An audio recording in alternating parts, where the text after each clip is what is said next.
I went to Tuskegee because they had programs where you could work and work your way through school. It was aimed at poor black folks, historically, ever since Booker T found it, you know. And that was a new experience. It was my first time away from home. Of course, we read about the decision. I now could go to LSU. But I was at Tuskegee, and I felt very comfortable there.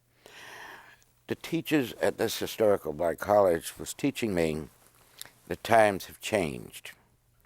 What you must be ready for, Merv, they would say, is that there are jobs that are going to open now and in the future that don't even have names, that don't even exist now. And while we're going to give you a degree in your particular area that you want to, and I want you to do it in industrial education, we're going to emphasize that you can be taught.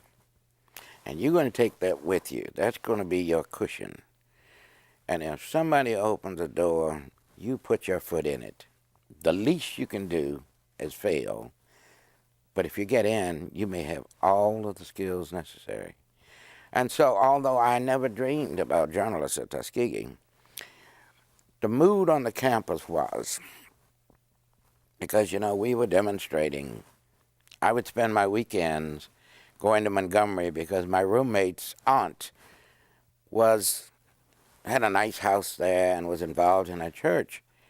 And, you know, we would go and spend the weekend, and she would fix us food. You know how college students are. And one day she said, look, all you do is come here and chase young girls and at the other campuses around. She said, you going to church with me tonight and meet this new pastor, a young man named Martin Luther King, right in the middle of the bus boycott.